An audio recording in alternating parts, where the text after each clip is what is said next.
بسم الله الرحمن الرحيم والصلاة والسلام على أشرف المرسلين الحمد لله رب العالمين الحمد لله الذي أنزل على عبده الكتاب ولم يجعل له عوجا رب اشرح لي صدري ويسر لي أمري واحلل عقدة من لساني يفقهوا قولي أما بعد السلام عليكم ورحمة الله وبركاته et bienvenue à cette intervention en live simultanée sur Zoom et sur Facebook pour MyDars et Mon Coran et moi. Je me présente à vous pour ceux qui ne me connaissent pas encore. Je suis Mourad Ibn Jamel, fondateur de moncoraneetmoi.fr, le premier blog francophone consacré à la mémorisation du Coran. Et dans le cadre du lancement des inscriptions à l'Institut en ligne d'enseignement des sciences islamiques MyDars, on avait déjà fait une intervention, Abdullah et moi, il y a 2 semaines maintenant, c'est ça, Abdullah? Ouais, quand même, c'est pas ça. Depuis 2 semaines. J'ai l'impression que c'était la semaine dernière, maintenant, 2 semaines. Et on a traité la thématique Al-Qur'an, source de toutes les sciences, et j'ai demandé à Abdullah de venir intervenir dans ce qui est important également, et dont on a choisi le titre qui est les règles juridiques relatives à l'itinéraire du Coran. Donc, sans plus attendre, je lui passe la parole. Je reprendrai la parole à la fin. Je vais juste vous indiquer comment est-ce que ça va se passer. Il va y avoir une intervention de Abdullah pendant 30 minutes. Après ça, il y aura 15 minutes de questions-réponses. Et surtout, en fait, concernant les inscriptions de MyDars, elles se terminent ce soir à 23h59. Restez bien jusqu'au bout parce que pour la dernière et justement pour cette intervention commune, il y aura des surprises. Donc, pour en profiter, je vous invite à rester jusque-là. Cher Abdullah, je te passe le... Ouais, j'entends directement. Ouais. Je me mets en mute et c'est ça, je coupe ton Non, micro. non. Oh, ouais, toi, juste tu coupes ton micro à toi et moi, j'ai normalement, c'est bon. Normalement. À toi. Direct. الحمد لله رب العالمين والصلاة والسلام على نبينا محمد وعلى آله وصحبه أجمعين اللهم علمنا ما ينفعنا وانفعنا بما علمتنا وزدنا علما يا رب العالمين اللهم فقهنا في الدين وعلمنا الحكمة والتأويل أما بعد السلام عليكم ورحمة الله وبركاته mes très chers frères et sœurs je souhaite à toutes et à tous la bienvenue pour ce cours Inch'Allah et j'implore Allah Azza wa Jal de nous accorder la bénédiction. Avant de commencer, je tiens à remercier notre frère Mourad de m'offrir cette opportunité d'être en compagnie des itinérants du Coran, الذين هم أهل الله وخاصته, qui font partie des bien-aimés d'Allah Azza wa Jal et des personnes qui sont proches d'Allah Azza wa Jal. Donc c'est un plaisir pour moi aujourd'hui de me retrouver auprès de vous ainsi que ceux qui nous suivent parmi les étudiants de MyDars et autres. Alors, aujourd'hui, une intervention spéciale dédiée aux questions juridiques en relation avec l'itinérant du Coran. Alors, le but de cette intervention, bien sûr, n'est pas de parler des mérites ou de l'importance de la relation entre le musulman et le Coran ou autre, mais le but de cette intervention est avant tout essayer d'apporter un plus à votre parcours d'itinérant, qui sont ces règles juridiques auxquelles on a besoin au quotidien. On ne peut pas se passer de ces règles-là au quotidien. Vous aurez l'occasion de voir cela, Inch'Allah, durant le cours. Sachez, mes très chers frères et sœurs, que le musulman, lorsqu'il entame une adoration, il se doit de se renseigner au préalable sur les règles juridiques en rapport avec cette adoration. Mange mon cœur, j'ai pas faim. Merci mon cœur. Alors, 2 secondes. Mourad, je fais une petite je me permets, Mourad, de faire une petite bricole. Je ne sais pas si j'ai la main, mais normalement, ouais, c'est bon. Je coupe tous les micros.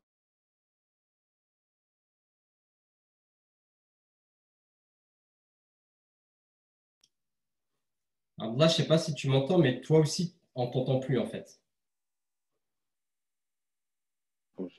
Ah, normalement, c'est bon. Ouais, comme je gère le téléphone. Et barakallah fik, c'est une étape importante toujours, on oublie souvent de couper les micros et les gens qui suivent l'intervention de leur téléphone, des fois accidentellement, ils activent le micro. Donc, je disais que le musulman, lorsqu'il entame une adoration, se doit de se renseigner au préalable. Lorsque le Ramadan va venir, on se doit de se renseigner sur les règles juridiques en relation avec le jeûne. Quels sont les actes qui annulent le jeûne, quels sont les actes détestables, recommandés, ainsi de suite. De même, pour la personne qui souhaite faire le Hajj, avant de faire ce voyage magnifique, on se doit de se renseigner sur les règles relatives à cette adoration. De même, pour la personne, pour l'itinérant dans le Coran, pour celui qui souhaite apprendre le Coran, qui souhaite se lancer dans ce parcours, dans ce long parcours, il se doit de connaître quelques règles juridiques relatives à cela. Et c'est tout simplement une qualité du musulman. Et Allah Azza wa Jal nous a mis en garde contre, si on peut dire, deux parties dans Surat al-Fatiha qu'on récite tous les jours, minimum 17 fois, où Allah Azza wa Jal dit Ihdina surat al-mustaqim, donc guide-nous sur le droit chemin, surat al-ladina an'amta alayhim, ghayri maghdubi alayhim, pas ceux qui ont couru ta colère, wala ad-dallin, et non les égarés. Donc, ceux qui ont couru ta colère, lorsqu'on regarde les paroles des exégètes, ils évoquent les juifs et ceux qui ont une science et qui n'ont pas mis en pratique. Donc, avoir une science, ne pas la mettre en pratique, c'est une des causes, ou une chose qui encore la colère d'Allah Azza wa Jal. Et la deuxième partie, qui sont les égarés. Pourquoi les égarés? Car ce sont ceux qui œuvrent sans science.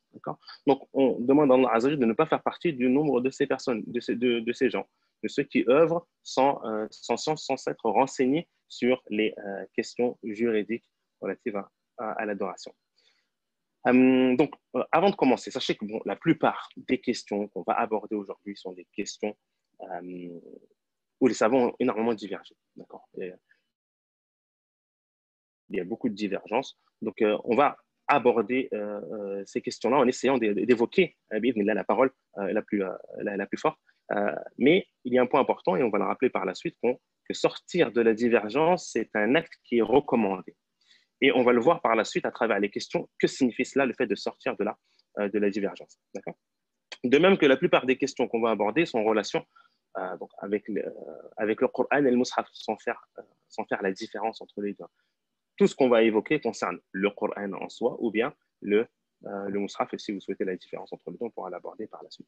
Donc, on va aborder deux chapitres qui sont les chapitres les plus importants. On a la purification et la prière. Donc, dans la purification, on va voir la question suivante: lire le Coran en état d'impureté avec les différentes catégories, toucher ou porter le Coran en état d'impureté, entrer aux toilettes avec le Coran ou son téléphone. Est-ce que je peux entrer aujourd'hui avec mon téléphone, mon iPhone, dans les toilettes ou pas?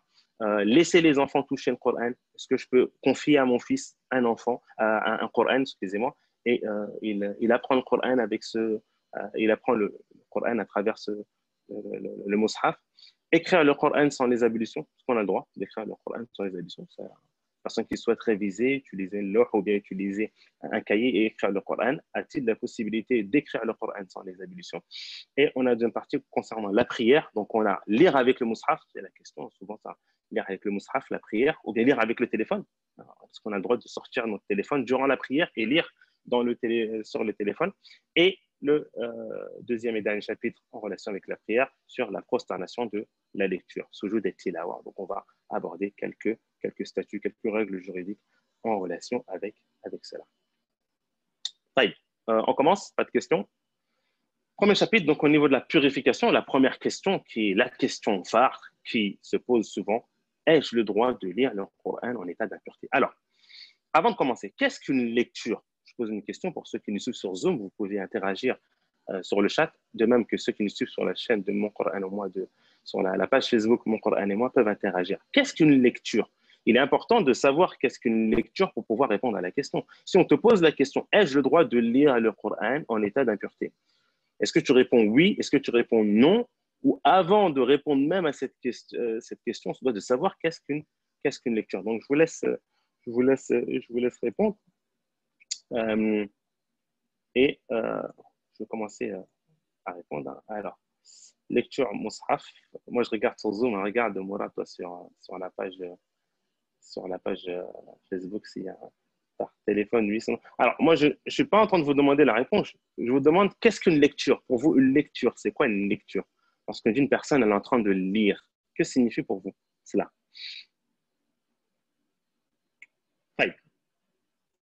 En attendant Alors, une lecture, c'est important de savoir cela, car cette réponse, mes très chers frères et sœurs, vous sera bénéfique aussi concernant la prière. Une lecture, c'est le fait de...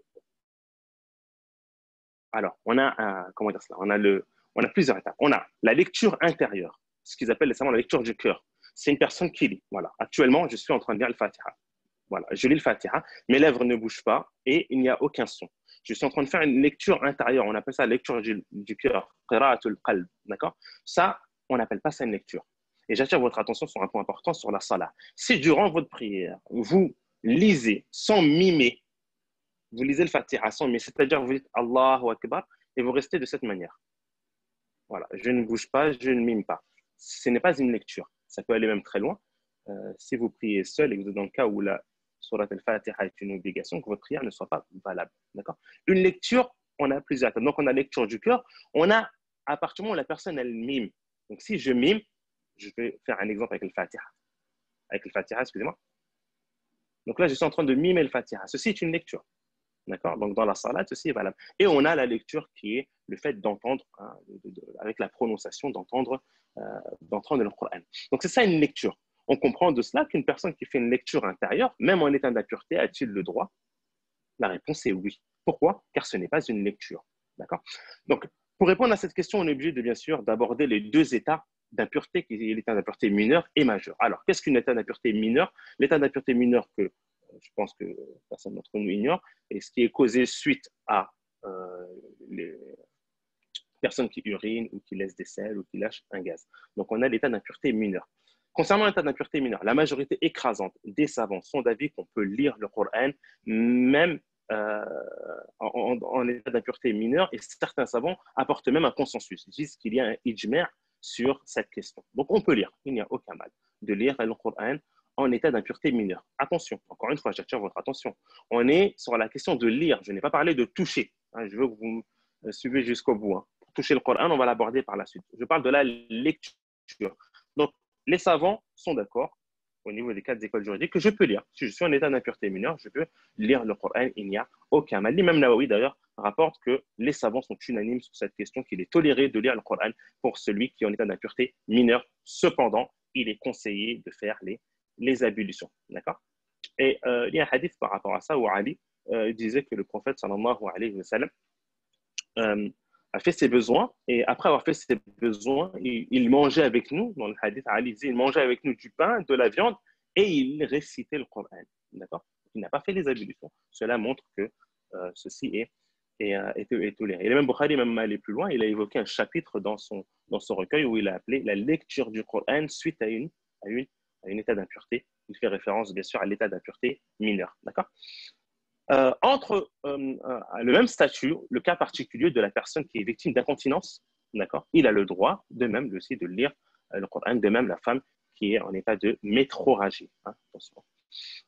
D'accord, c'est clair pour le premier cas. Donc, je parle de la lecture. Je ne parle pas de toucher le Coran. Deuxième cas, on a l'état d'impureté majeur, d'accord, qui est causé suite à des rapports. La femme qui est en état de menstrue, d'accord, la femme qui s'est lochie, et autres. Donc là, on a cet état d'impureté majeur. Ai-je le droit, en état d'impureté majeur, de lire le Coran? Alors, pour répondre à cette question, donc, alors, on a vu que déjà que la lecture intérieure, il n'y a aucun mal, d'accord, qu'on pouvait lire d'une lecture intérieure. On peut regarder le Coran, d'accord. Une personne qui est en état d'impureté majeure, elle peut regarder le Coran. Si le Coran il est ouvert, ai-je le droit de regarder le Coran? Supposons que je suis en train de lire d'une lecture intérieure, d'accord, et que le Coran il est ouvert devant moi. Ai-je le droit de regarder le Coran? Oui. Même en état d'impureté majeure? Oui. Même en état d'impureté majeure, j'ai le droit de regarder le Coran, car regarder le Coran ne prend pas le statut de toucher le Coran, d'accord. De même, en état d'impureté majeure, alors, bien sûr, quand on répond à cette question, souvent elle est axée et orientée vers les femmes qui sont en état de menstrues. Car la personne, l'homme qui est en état d'impureté majeure, il a la possibilité de sortir de cet état, contrairement à la femme qui a ses menstrues. Et certains savants contemporains ont insisté énormément sur ce point. Sur le point que la femme qui est en état de menstrue ne peut pas sortir de son plein gré de cet état, contrairement à la personne qui est en état d'impureté majeure, enfin, je dis l'homme, mais ça peut être aussi la femme qui n'a pas ses menstrues, mais qui est en état d'impureté majeure suite à des rapports, elle a la possibilité, la personne, de faire le rousse et ensuite de lire le Coran. Donc, on rappelle aussi que dans cet état, on a aussi le droit de lire des versets avec l'intention de dire des invocations. D'accord? Supposons qu'une femme qui a ses menstrues s'apprête à dormir, elle a le droit de lire les 3 dernières sourates. D'accord? De rassembler ses mains, comme l'a rapporté dans le hadith de Aïcha, de lire les 3 dernières sourates et d'essuyer la globalité de son corps.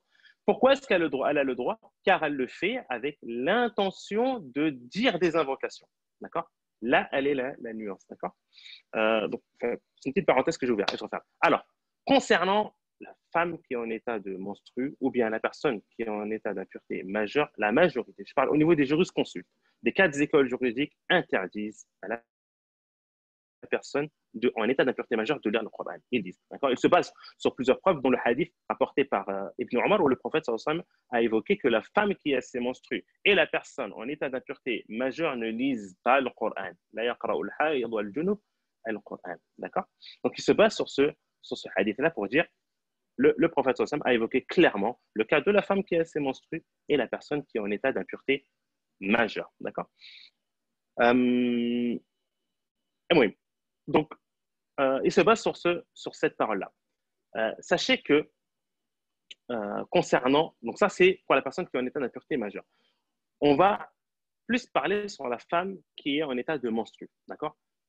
Femme qui a ses menstrues, on a vu donc qu'au niveau des 4 écoles juridiques, il y a une version, il y a un avis chez les Malikites qui est un grand nombre de savants contemporains. Donc là, je parle pour la femme qui a ses menstrues. Il y a un avis chez les Malikites et un grand nombre de savants contemporains qui sont d'avis qu'il est permis à la femme qui a ses menstrues ou la femme qui a ses lochis de lire le Coran. Alors, je parle de lire le Coran. Ensuite, on va entrer dans le comment. Ils tolèrent cela et ils disent la chose suivante, que tous les textes qui ont été rapportés ou qui interdisent la femme qui a ses menstrues de lire le Coran sont tous des textes qui sont faibles.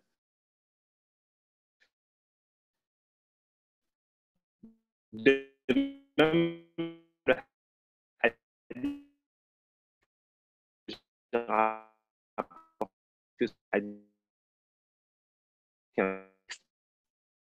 qui est justement à la femme de lire le bas aussi, d'accord, contrairement à la personne qui est en état d'impureté majeure. Bien sûr, il tolère à condition de ne pas.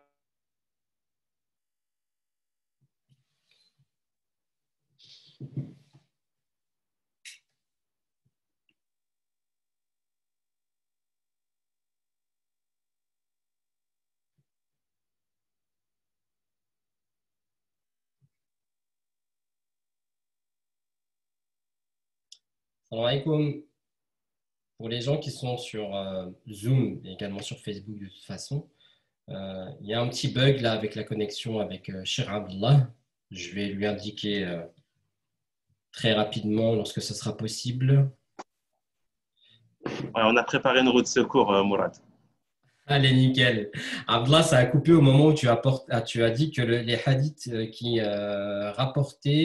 étaient rapportés étaient tous considérés comme faibles concernant la question de la femme. D'accord. Ouais. Voilà, excusez-moi de la coupure.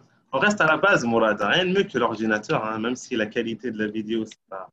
Totalement. Rien de mieux que l'ordinateur, on n'a pas de problème de coupure avec le téléphone, tu reçois un appel. Excusez-nous pour je disais que, oui, les savants ont évoqué.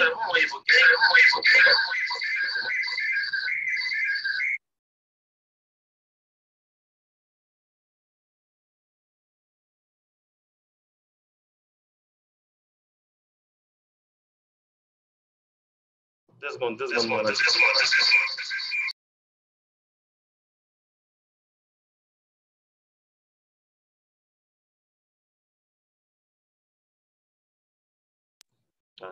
C'est les aléas du direct. On peut pas faire autrement. Donc, je disais oui. Alors, le second avis, qui est un avis chez les Malikites, est l'avis d'un grand nombre de savants contemporains qui évoquent que la femme qui a ses menstrues peut lire le Coran. Je parle de lecture du Coran. Dans le comment, ils disent elle lit le Coran, mais elle ne touche pas le mushaf. D'accord? Elle ne touche pas d'un contact direct. Elle a la possibilité de toucher le mushaf d'un contact indirect. Que signifie un contact indirect? Par exemple, j'utilise un stylo pour tourner les pages, un bâton, ou bien la femme porte des gants pour pouvoir tourner les pages du Coran. D'accord? C'est ça lorsqu'ils évoquent le contact indirect. Et bien sûr, il faut qu'il y ait ce besoin. Quel est ce besoin? Le besoin d'apprendre, de réviser. Si une personne, alhamdoulilah, elle a une période de menstruation qui est très courte, de 4 jours, elle se dit, durant ces 4 jours, je ne ressens pas le besoin de lire le Coran, je n'ai pas vraiment besoin de réviser. Dans ce cas-là, on dit à la personne de sortir de la divergence. Et je reviens à ce que j'ai évoqué auparavant. Lorsqu'on dit sortir de la divergence, c'est un acte qui est recommandé. Là, on est face à une divergence. Un avis qui dit que la femme qui a ses menstrues est considérée comme une femme en état d'impureté majeure de ce fait, elle ne lit pas le Coran. On a l'avis qui dit qu'aucun texte authentique avant cela. Donc, il y a une divergence. Sortir, si j'ai la possibilité de sortir de cette divergence, c'est un acte qui est recommandé. Donc, si je ne ressens pas un besoin de lire, il vous est conseillé de sortir de la divergence. D'accord? Voilà pour... Alors, encore une fois, hein, le temps, il est vraiment... Au niveau du timing, on est vraiment court. On ne peut pas apporter, on va dire, détailler les questions. On peut les détailler beaucoup plus que cela, mais on ne peut pas les détailler plus que ça. Donc, on va se contenter vraiment d'aborder les questions de manière très. D'accord? Donc, ça, c'est la première question. Si vous avez des questions, surtout, ou par la suite, on laisse les questions. Par la suite, je pense que c'est mieux. D'accord? Allez, la deuxième question, importante aussi, juridique, qui est toucher. Là, on va parler sur le toucher. Toucher ou porter le Coran en état d'impureté. Alors, encore une fois, la majorité écrasante des savants sont d'avis qu'il est interdit de toucher le Coran. On ne peut pas toucher le Coran si on est en état d'impureté. D'accord? Alors, là, bien sûr, je fais référence aux deux états d'impureté.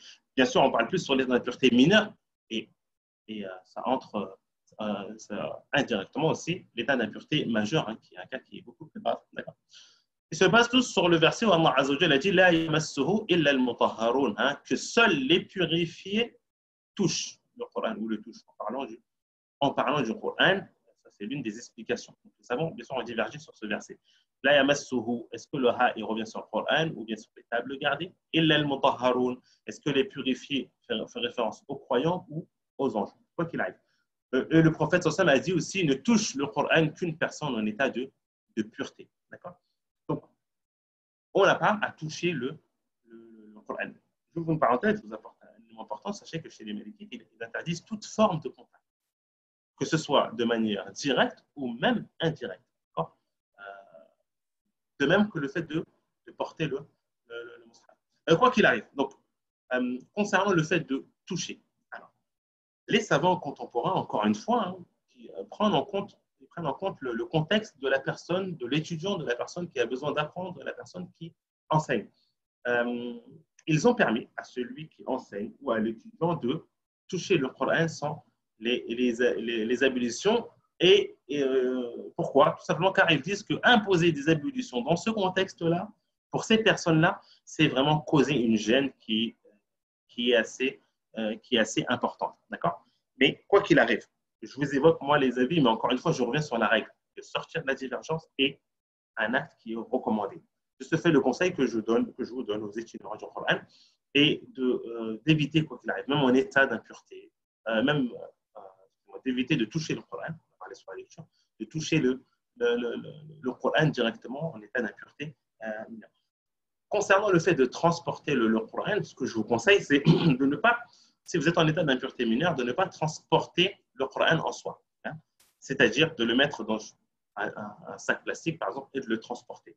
Pourquoi est-ce que je vous dis de ne pas faire cela? Car encore une fois, les jurisconsultes, lorsqu'ils interdisent de toucher le Coran, ils interdisent aussi de porter. Qu'une personne porte le Coran, lorsqu'il porte le Coran, il porte le Coran et que le Coran, rien d'autre. Contrairement à une personne, parmi une femme qui a un sac à main et qui met son Coran à l'intérieur. Ça, les savants, ils tolèrent. Quoi qu'il arrive, et tu sors de la divergence en faisant cela. Personne ne peut te reprocher quelque chose. Pourquoi? Car lorsque tu portes ton sac à main, dans ton sac à main, il y a le Coran, il y a ton bloc-notes, il y a ton téléphone, il y a ton cahier, il y a je ne sais quoi d'autre. Donc, tu ne portes pas le fait que tu portes ton sac, tu ne portes pas en soi le Coran. Tu portes le Coran et tes affaires. De ce fait, il tolère les enfants. Pareil pour un homme, hein, ça peut être un sac à dos où il a toutes ses affaires. Ça, ce sont des conseils que je vous donne. Pourquoi? Tout simplement pour sortir de cette divergence. D'accord? Et d'utiliser encore une fois un moyen pour tourner les pages. Donc, ai-je le droit de toucher le Coran en état d'impureté mineure? On évoque que la majorité des jurisconsultes interdisent cela. D'accord? C'est l'avis aussi dans la plupart des écoles juridiques. Et que certains savants contemporains tolèrent cela pour la personne qui apprend.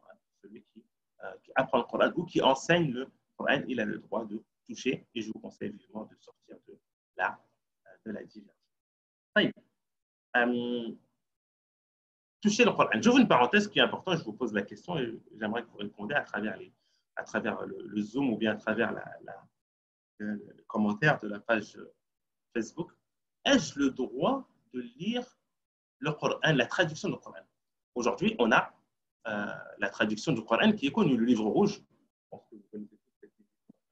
La traduction du Coran, le livre rouge. Ai-je le droit de lire ces fameuses éditions où il y a une page en arabe et une page en français? Ai-je le droit de toucher ce Coran, ce mushaf? Ce Coran, ce livre, a-t-il le statut du Coran? Je vous écoute. Alors, oui, je pense, oui, on peut lire la traduction, on peut toucher la traduction. Alors, dans ce sens, oui, c'est un effort de traduction. Alors, pour répondre à cette question, les savants disent, Mourad, tu as eu des réponses de ton côté? Non. Non, regardez. Alors, les savants, pour répondre à ces questions, ils disent que, alors, à partir de quand on considère que ce livre est un mushaf? Ils disent qu'il faut impérativement que la majorité, on regarde au niveau de la majorité, que la majorité des textes, des mots présents soient du Coran. Lorsqu'on regarde pour la traduction en français, je parle pour la langue française, en français, si vous regardez la page du Coran, vous regardez la page en français, généralement, le texte français est beaucoup plus lourd, plus important que le texte en arabe.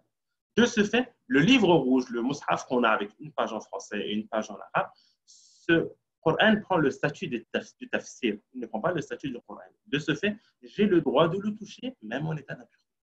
D'accord? Ça, c'est un plus. Pour les personnes qui souhaitent lire ou réviser le Coran, lorsqu'ils sont en état d'impureté, ils ont la possibilité d'avoir recours à ce livre-là et de le toucher et de le transporter, car ça ne prend pas le statut du Coran ni du mushaf. D'accord? Même s'il y a des versets en arabe, oui, même s'il y a des versets en arabe, le côté en arabe, même s'il y a des versets en arabe, car là, on regarde encore une fois le mushaf, il dit c'est des feuillets ou des livres qui sont rassemblés avec une couverture. Donc là, nous, on regarde le tout. On ne regarde pas, on regarde le tout. Ce livre-là, je peux le transporter. D'accord? Donc ça, c'est concernant pour toucher le Coran, la traduction du Coran. Nos téléphones, une question aujourd'hui qui se pose souvent. Le téléphone, a-t-il le même statut, le téléphone, que le Coran? D'accord? Donc, je prends mon téléphone, j'active le Coran. Ai-je le droit de porter mon téléphone lorsque le Coran est affiché sur mon écran? Ai-je le droit de porter ce téléphone ou pas? Alors, à savoir que le téléphone n'a pas le même statut que le Coran. Non. D'accord? De ce fait, on peut le toucher, on peut le porter, il n'y a aucun problème. Même lorsque le Coran est affiché sur le téléphone, oui, même lorsque le Coran est affiché sur le téléphone. Certains savants disent que ce qui est présent, le Coran qui est présent, ce n'est pas en soi, ce n'est pas, pas le même statut que le Coran qui est, entre guillemets, écrit, car ils disent, je vous donne un exemple, c'est un peu, un exemple, on peut en discuter, mais c'est un peu comme un miroir. C'est comme si moi, je prends un Coran et je le mets sur un miroir. D'accord? Je le mets face à un miroir. Ai-je le droit de toucher ce miroir ou pas? D'accord? On a le droit de toucher, j'ai le droit de porter ce miroir. Eh bien, ils disent pour le téléphone, c'est un peu pareil. Car, entre guillemets, ce n'est pas le Coran en soi. J'appuie sur le bouton, c'est terminé. Le Coran, la page disparaît. D'accord? Donc, de ce fait, oui, on a le droit de toucher le Coran. On a le droit de réviser le Coran sur notre téléphone, sur notre tablette. D'accord? Allez, on continue. Je sais pas, il me reste combien de temps, Mourad? Des questions? Alors, ouais. Afouane, juste un peu plus d'un petit quart d'heure, je suis déjà en train de trier les questions qui sont revenues. Ouais, d'accord, ça marche. Alors, les enfants, est-ce qu'on a le droit de laisser les enfants toucher le Coran? Alors, les enfants, on les divise en deux parties. On a ce qu'on appelle al-mumayyiz, d'accord, celui qui a dépassé, qui a atteint l'âge de pouvoir faire la distinction. Donc, les fuqaha, dans leurs ouvrages, ils définissent cet âge-là à 7 ans. Et on a celui qui est doun al-mumayyiz, c'est-à-dire qui n'est pas mumayyiz. Concernant celui qui n'est pas mumayyiz, les fuqaha, ils disent quoi? Ils disent que l'utilisation doit utiliser seulement, uniquement dans le cadre de l'apprentissage. D'accord? Déjà dit. Et de deux, il faut impérativement qu'à ses côtés, il y ait une personne majeure, une personne qui est plus que mumayyiz, d'accord? Pour pouvoir le surveiller et s'assurer que cet enfant, l'enfant de 3 ans, 4 ans, qui à cet âge-là peut commencer à apprendre le Coran, quel que soit, d'accord? Si on lui remet un Coran, ou même les parties, hein, le juz amma, la partie de amma, c'est considéré comme mushaf, comme Coran, d'accord? Donc même si on lui remet cette partie, il faut impérativement qu'il y ait à ses côtés une personne qui puisse veiller sur lui et s'assurer qu'il ne fasse pas des dégâts avec le Coran. Quant à la deuxième partie, qui sont les mumayyiz, l'enfant qui a atteint 7 ans, qui sait faire la part des choses, si on lui explique, il comprend, d'accord, il peut.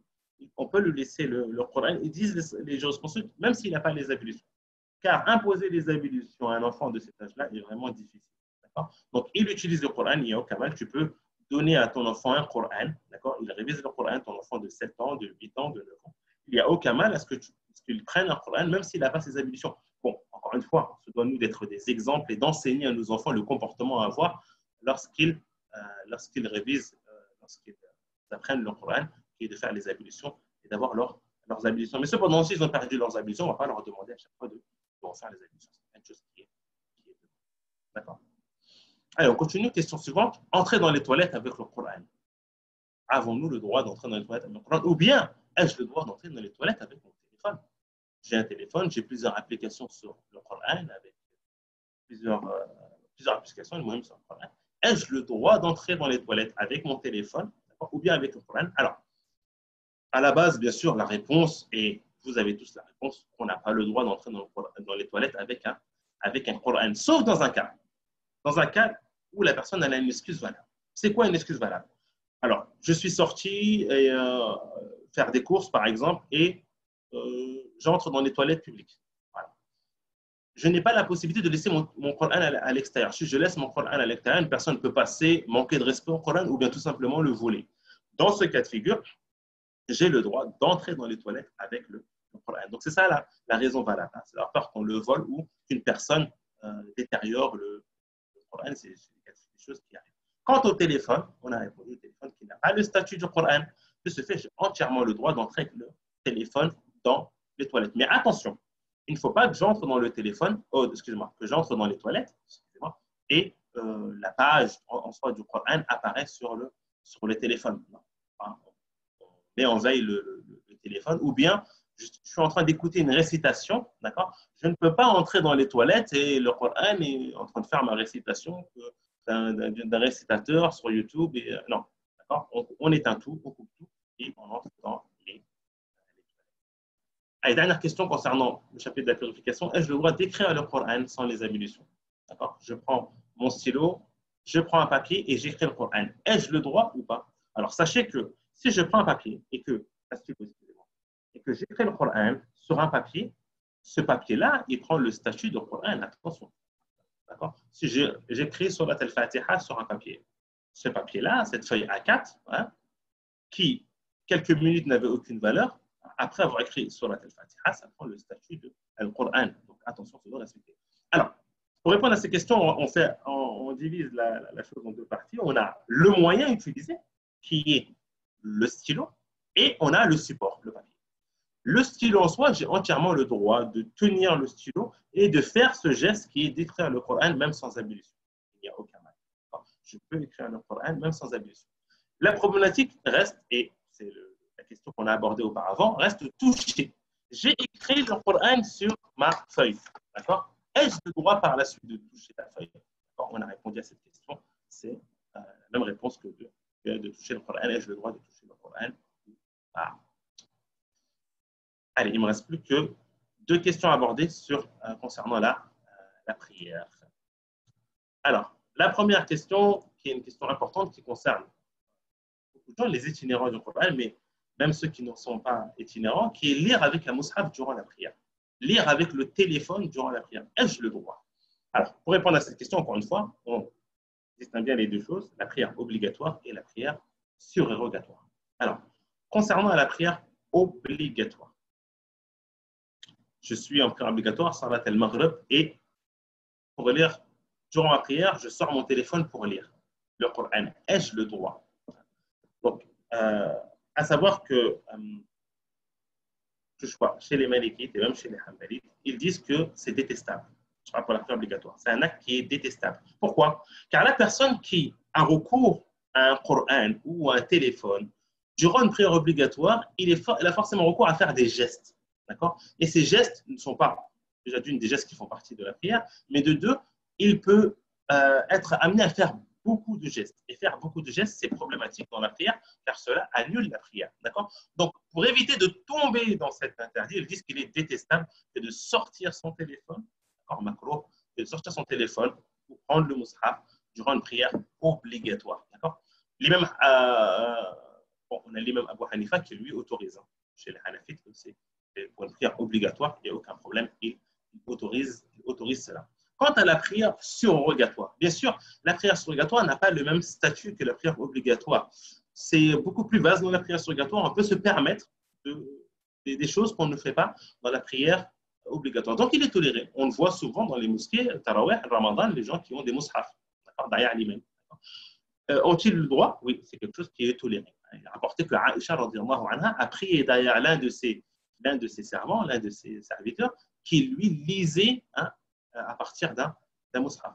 Donc, on a le droit. Oui, même, quoi qu'il arrive, le conseil que je vous donne, si tu es hafir, tu connais le passage que tu vas lire, d'accord, dans le mushaf, dans ce cas-là, on te dit ne lis pas du mushaf, sauf dans le cas où tu hésites. Dans ce cas-là, tu ouvres. Je suis en train de lire, par exemple, Surat al-Baqarah, je suis en prière, je tiens mon téléphone, je suis en prière, je récite. Il n'y a aucun, je suis hafir, j'ai un doute dans un passage, je peux regarder et continuer ma prière. D'accord? Si la personne elle n'est pas du tout hafid, elle ne connaît pas, elle veut prier la nuit, elle a envie de réciter Surat al-Baqarah la nuit, elle ne connaît pas. Dans ce cas-là, il est toléré, bien sûr, de lire à partir d'un mushaf ou d'un téléphone. Il n'y a aucun mal par rapport à cela. D'accord?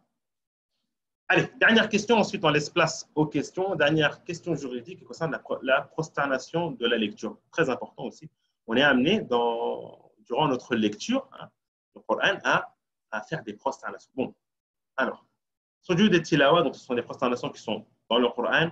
Les savants ont divergé sur le nombre. Est-ce qu'ils sont au nombre de 14, de 13, de 11, de 10? Il y a plusieurs paroles, avis qui ont été rapportés par rapport à cela. Alors, le statut, à savoir que la prosternation de la lecture est une sunna, ce n'est pas une obligation. Certains savants ont même dit qu'il y a un consensus, il y a un ijma', que sujud et-tilawa, la prosternation de la lecture, est une sunna, ce n'est pas une obligation. Le prophète sallallahu alayhi wa sallam a récité Surat al-Najm à 2 reprises la première fois, lorsqu'il y avait les gens de Quraysh, et il s'est prosterné, et il a récité une seconde fois où il ne s'est pas prosterné. D'accord? De même, Omar, radiyallahu anhu, a récité, lorsqu'il a fait il a récité Surat al-Nahl, où il y a une prosternation, et il s'est prosterné. Il est descendu du minbar et il s'est prosterné. Et durant un autre Jumu'ah, il a récité les mêmes versets et il ne s'est pas prosterné. Et il a évoqué que pour enseigner aux gens et leur enseigner que ce n'est pas une obligation. Donc, ce n'est pas une obligation. C'est un acte qui est recommandé. Alors, une question qui est très, très importante sur ce chapitre. Est-ce que ce sujud de tilawa est considéré comme une prière? Alors, qu'est-ce que je veux dire par comme une prière? Est-ce que je dois avoir les ablutions pour faire ce sujud? Me diriger en direction de la qibla, être couvert, couvrir mes parties intimes, d'accord? Et ainsi de suite. Dois-je remplir toutes les conditions de la prière ou pas? D'accord? Les 4 écoles juridiques sont d'accord que sujud de tilawa est une prière, c'est-à-dire qu'il est demandé à la personne d'avoir ses ablutions pour pouvoir faire sujud de tilawa. Certains même disent qu'il y a un ijma d'ailleurs par rapport à ça. D'accord? Ensuite, on a 2 cas de figure. D'accord? Bon, on a évoqué énormément de choses, mais vous aurez la possibilité de revoir cette vidéo sur la page de Mourad pour ceux qui ont raté un certain passage. Concernant la prosternation de Tilawa, on a durant la prière et hors prière. Donc, durant la prière, bien sûr, la prière à voix haute, parce qu'à voix basse, il est déconseillé, elle est même la prière à voix basse, de réciter une surah où il y a une sajda, d'accord? On fait le takbir en se prosternant. Lorsqu'on souhaite se prosterner, on dit Allahu Akbar, d'accord? On ne lève pas les mains. Et on fait le takbir aussi en se relevant. Ils ont divergé les savants. Mais il est conseillé aussi de le faire en se relevant, d'accord? On ne lève pas les mains, encore une fois, lorsqu'on fait ce takbir, on ne lève pas les mains. Et au moment de la prosternation, que devons-nous dire, d'accord? Invocation, on se doit de faire des invocations, faire du tasbih, d'accord? On a le droit de dire Subhana Rabbil A'la, comme on dit dans les prosternations durant la prière, mais on peut dire aussi l'invocation qui est rapportée Sajada wajhi lilladhi khalaqahu wa shaqqa sam'ahu wa basarahu min ghayri hawli minni wa la quwwa fatabarakallahu ahsanul khaliqin. On peut dire aussi cette invocation. Ça, c'est durant la prière. Hors prière, Alors, se prosterner uniquement si le lecteur est celui qui prête attention à la lecture. C'est-à-dire, je suis en train de lire. Il y a une personne qui est en train de me corriger. Donc, il prête attention à ma lecture. Si je me prosterne, il se doit de se prosterner. Mais s'il y a une personne qui est présente, qui est là sur son téléphone, en train d'envoyer des messages, il ne prête pas attention à cette lecture. Il n'est pas dans l'obligation, lui, de se prosterner. Et bien sûr, pour cette, il n'y a pas de tashahhud. On ne fait pas de tashahhud ni de salut par rapport à cela. De mon côté, j'ai terminé mon raté. Voilà. C'est vraiment rapide. Hein. Barakallahu fik, Cheikh Abdallah. Il y a eu quelques questions, j'ai fait un peu le tri sur ce qui a été donné entre le chat et Facebook. Je vais quand même regarder sur Facebook s'il n'y en a pas eu d'autres entre-temps. Il y en a eu pas mal. Je vais vraiment prendre dans l'ordre parce que je ne peux pas faire de sélection. Il y a une première question qui est la femme qui est dans un processus d'apprentissage du Coran. Comment doit-elle faire lorsqu'elle est en période d'indisposition? Donc, on a répondu à cette question, l'avis de la majorité des contemporains qui tolèrent à la femme de pouvoir réciter, de pouvoir apprendre le Coran, même en état d'impureté, et que les textes en relation, les textes qui interdisent à la femme qui est assez menstruée de lire le Coran, tous les hadiths sont faibles. Il y a une autre question, c'est il me semble qu'il n'y avait pas de Mus'haf pendant la révélation, donc ce verset, et je pense qu'elle fait référence à personne au verset de Surat al-Waqi'a, donc pas de Mus'haf pendant la révélation, donc ce verset est descendu dans quel cas? Non, alors, encore une fois, là, lorsqu'on parle du Mus'haf, oui, le Mus'haf en soi, il n'était pas présent. Quand on parle du Mus'haf, c'est-à-dire le Coran en entier rassemblé avec une couverture. Il n'était pas présent, mais on avait des feuillets. Il y avait tel ou tel compagnon, chez Hafsa, chez Foulan, chez Ilan, ils avaient du Coran. Donc, je vous ai évoqué que si j'écris, moi, dans ma feuille des versets, ça prend le statut du Coran et je n'ai pas le droit de le toucher. Hein. On a vu qu'on a vu là, donc, en parlant de ces feuillets, hein, si on écrit sur ces feuillets ou autre. D'accord. Pour ceux qui, encore une fois, qui disent que ça fait référence au Coran. Il y a un autre avis qui dit que la yamassuhu illa al-mutahharun fait référence au al-lawh al-mahfouz, hein, les tables gardées. Je pense que également tu as répondu à la question que je vais te poser. Peut-on toucher un Mus'haf juz'i, donc un Mus'haf partiel? C'est la même réponse que le Mus'haf quand même. Qu'en est-il des applications mobiles? On a répondu sur ça, il y a juste. Tu peux l'utiliser parce qu'encore une fois, ça n'a pas le même statut que le Coran, ni le Mus'haf. En lisant en arabe sur un Mus'haf bilag, aura-t-on la même récompense qu'avec un vrai Mus'haf? Allahu a'lam. Donc pareil avec un téléphone. Pour un itinérant du Coran, et en fait, je pense que la personne qui pose la question fait référence à une mention que j'ai mentionnée dans le guide itinérant du Coran. Je conseille, donc c'est moi qui conseille, un livre tajwid complet avec fermeture et clair, sans traduction. C'est compliqué alors pour le transport, il vaut mieux utiliser avec une traduction. Je n'ai pas compris ta question, là. Excuse-moi. Tu lis aussi une question, là. Excuse-moi. En fait, j'ai lu la question, mais on va dire qu'elle est en deux parties. Donc, moi, dans le guide itinérant du Coran, je conseille tout le temps aux itinérants du Coran d'avoir un tajwid en forme papier plutôt qu'en forme numérique. Un tajwid, tu veux dire un tajwid ou un mushaf? Un mushaf tajwid, c'est-à-dire le mushaf avec les règles du tajwid. Et donc, c'est compliqué pour le transport parce que tu as mentionné justement la question du transport. Est-ce que dans ce cas-là, il vaut mieux utiliser un mushaf avec une traduction? Alors, non, on peut, encore une fois, je vous ai donné un conseil pour sortir de la divergence qui est si tu transportes ton mushaf, ne transporte pas le mushaf en soi, mais transporte autre chose avec. C'est-à-dire, mets le mushaf dans ton sac à main. Dans ton sac à main, il y a un peu de tout. Lorsque tu transportes ton sac, est-ce que tu transportes le sac uniquement parce qu'il y a le mushaf? Donc, ton attention, lorsque tu transportes ce sac-là, tu transportes le mushaf ou tu transportes ton sac à main? À partir du moment où tu as cette attention-là de transporter ton sac à main, tu sors de la divergence parce que tu ne transportes plus. Et c'est pour ça qu'ils disent, les fuqaha, ils donnent l'exemple, ils disent que voilà, il n'y a aucun mal de mettre le mushaf dans sa valise.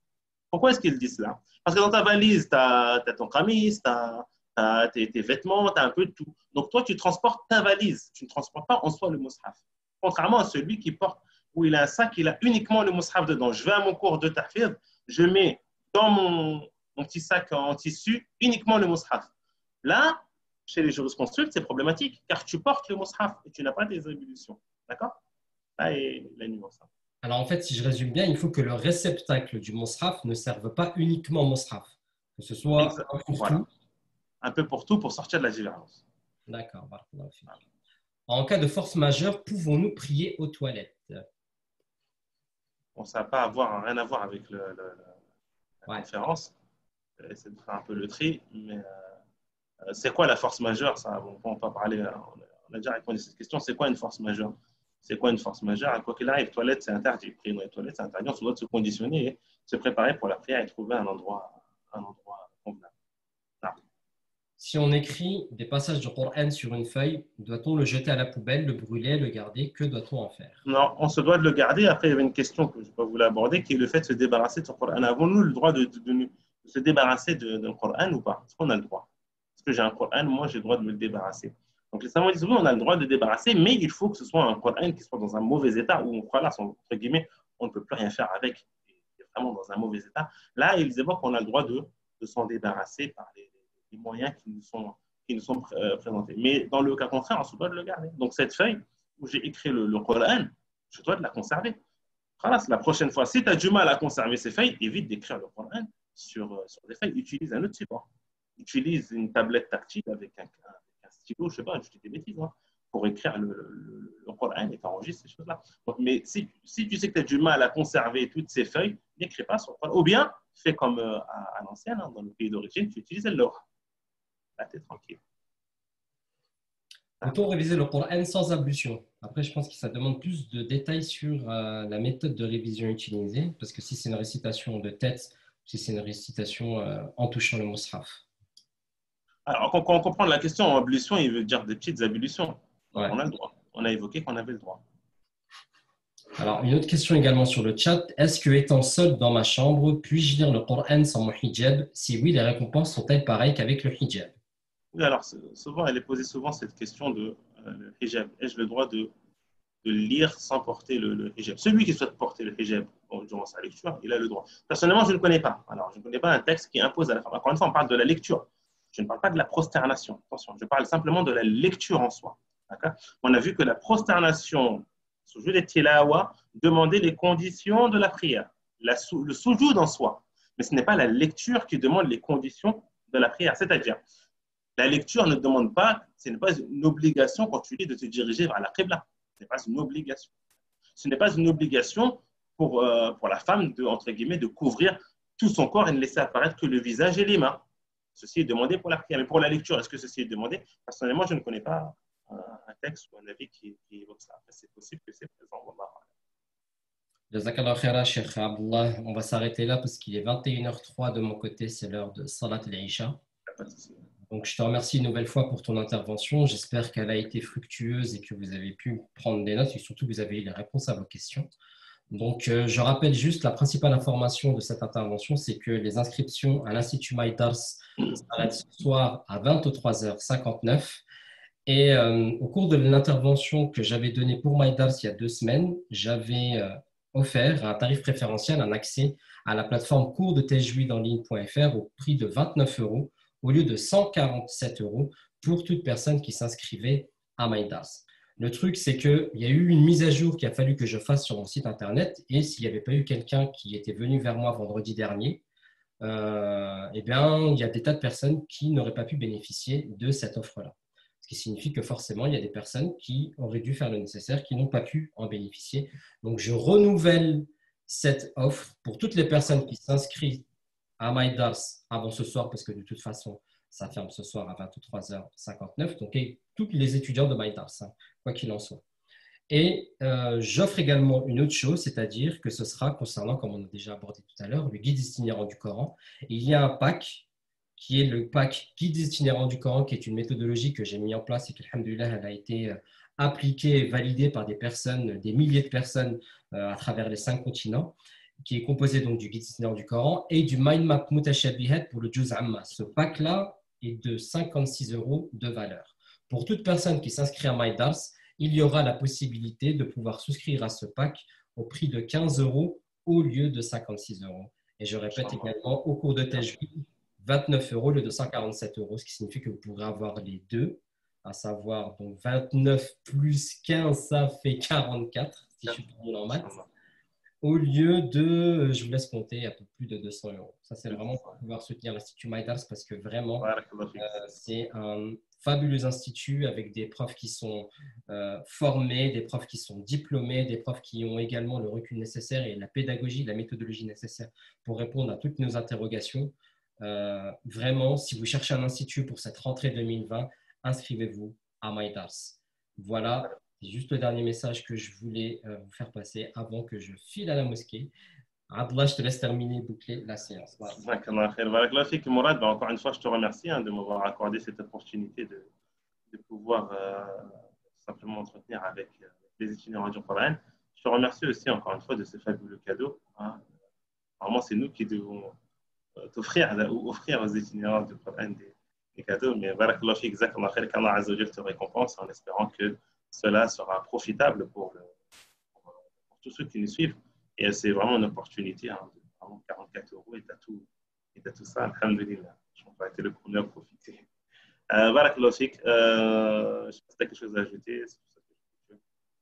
Il y a juste des personnes en fait qui demandent comment s'inscrire. Il faut vous rendre sur le site www.mydars.net.